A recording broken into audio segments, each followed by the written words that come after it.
बच्चों, आज हम पढ़ने जा रहे हैं हमारी हिंदी की पुस्तक झिलमिल का पाठ 5, जिसका शीर्षक है दिव्या की चिट्ठी। नमस्कार सभी को, हिंदी कला केंद्र में आपका स्वागत है। अगर आप इस चैनल पर नए हैं तो पहले इसको सब्सक्राइब करें व बेल आइकन को दबाना ना भूलें ताकि नए वीडियो का नोटिफिकेशन सबसे पहले आपको मिले। चिट्ठी यानी पत्र या लेटर तो आप सब बच्चे जानते ही हो। आपने भी कभी न कभी चिट्ठी जरूर लिखी या पढ़ी होगी। चिट्ठी के माध्यम से हम अपना संदेश दूर बैठे व्यक्ति को पहुंचा या प्राप्त कर सकते हैं, जो कि अपने घर तक, ये देखो, इस तरह से डाकिया लेकर आता है ना। आजकल तो बच्चों हम ये सब काम पलक झपकते ही कर सकते हैं। किसके द्वारा? ईमेल के द्वारा, व्हाट्सएप के द्वारा। और इसके अलावा संदेश पहुंचाने के और कौन कौन से साधन हैं, उनके नाम आप मुझे कमेंट बॉक्स में लिखकर बताना। तो आज का हमारा पाठ इस चिट्ठी पर ही आधारित है। हमारे पाठ का नाम ही है दिव्या की चिट्ठी। दिव्या एक लड़की का नाम है। तो दिव्या के दादा दादी गांव में रहते हैं। हर बार छुट्टियों में वह उनके पास जाती है। आप भी जैसे छुट्टियों में अपनी नानी, बुआ, मौसी के घर जाते हो ना, वैसे ही दिव्या भी हर बार छुट्टियों में अपने दादी दादा के पास गांव में जाती है।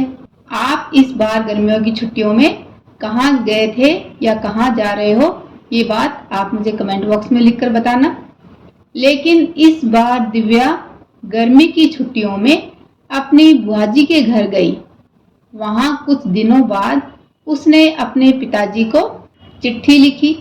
तो बच्चों, हर साल दिव्या छुट्टियों में कहाँ जाती थी? अपने दादा दादी के पास गांव में। लेकिन इस बार वह कहाँ गई? अपने बुआजी के घर। तो वहां से उसने अपने पिताजी को चिट्ठी लिखी। तो देखते हैं चिट्ठी में उसने क्या लिखा। प्यारे पापा, नमस्ते। मुझे आपकी और मम्मी की बहुत याद आ रही है। चिट्ठी में उसने बताया कि उसे पापा और मम्मी दोनों की याद आ रही है। बुआ जी मुझे बहुत प्यार करती है और कभी कभी अपने साथ बाजार भी ले जाती हैं। बाजार यानी मार्केट भी ले जाती हैं, लेकिन मुझे बाहर खेलने नहीं जाने देती। दिव्या को शिकायत है कि उनकी बुआ जी उसे बाहर खेलने के लिए नहीं जाने देती। मैं और सोनू घर में अकेले ही खेलते हैं। सोनू कौन है? सोनू बुआ जी का बेटा है। बुआ जी मुझे ही घर के काम करने के लिए कहती है, सोनू को नहीं।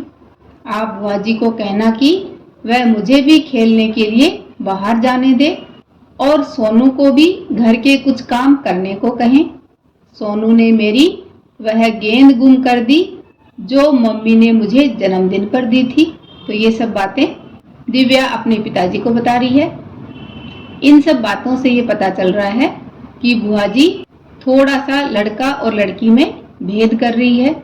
जो लड़की होने के नाते दिव्या को बाहर खेलने के लिए नहीं जाने दे रही है, साथ ही घर के कुछ कामों के लिए दिव्या की मदद ले रही है। लेकिन सोनू लड़का है, इसलिए उसको काम के लिए नहीं कह रही है।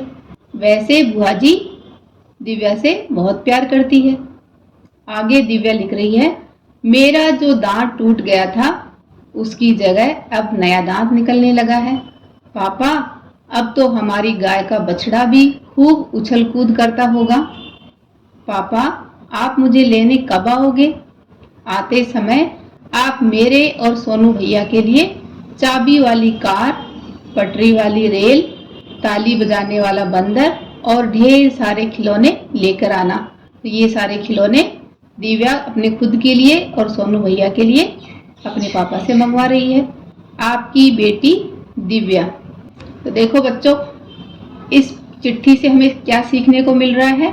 यहाँ पर हमें चिट्ठी लिखने का तरीका भी बताया है कि अपने से बड़ों को किस तरह से नमस्ते, आदरणीय पापा या प्यारे पापा, इस तरह से लिखा जाता है। फिर बीच में 3 पैराग्राफ के रूप में अपनी बात कही जाती है और फिर अंत में आपकी बेटी संबोधन के लिए दिव्या अपना नाम। अब बताइए, दिव्या ने ये पत्र किस पर लिखा है? अंतर्देशीय पत्र पर लिखा है लिफाफे में डालकर भेजेगी इस पत्र को या फिर पोस्ट कार्ड पे लिखा है। अगर उसने पोस्ट कार्ड और अंतर्देशीय पत्र में लिखा है तो उसको ऊपर टिकट चिपकाने की जरूरत नहीं है, क्योंकि उन पर पहले से ही टिकट लगी रहती है। अगर वह लिफाफे में डालकर इस चिट्ठी को भेजेगी तो उसके ऊपर उसको टिकट लगानी पड़ेगी और घर का एड्रेस लिखना होगा। अब देखते हैं कि दिव्या का पत्र उसके पापा के पास कैसे पहुंचा। तो सबसे पहले तो दिव्या ने लिफाफे के ऊपर टिकट लगाई और अपने घर का सही पता लिखा। उसके बाद उसने लेटर बॉक्स में चिट्ठी को डाला। यहाँ से पोस्टमैन ने चिट्ठी को निकाला और उसने अलग अलग बोरों में, यानी अलग अलग शहर की चिट्ठी अलग अलग बोरों के ऊपर जो नाम लिखा होता है उसमें डाली। उसके बाद वहाँ से डाकघर की गाड़ी इन सब बोरों को लेकर दूसरे शहर तक गई। वहाँ से दूसरे शहर के पोस्ट ऑफिस तक पहुंची चिट्ठी। वहाँ से फिर घर का पता देखकर फिर पोस्टमैन यानी डाकिया इन चिट्ठियों को लेकर घर घर देकर बांटने गया। तो सही पते को देखकर दिव्या के पापा तक ये चिट्ठी पहुंच गई। अब बच्चों इस पाठ के अभ्यास प्रश्नों को इसके भाग 2 में करेंगे। अगर हमारे वीडियो बन ही रहे हैं आपके फेवरेट, तो फिर क्यों ना करें इनको लाइक, सब्सक्राइब और रिकमेंड। हमें और बेहतर बनाने के लिए आप कर सकते हैं कमेंट। धन्यवाद।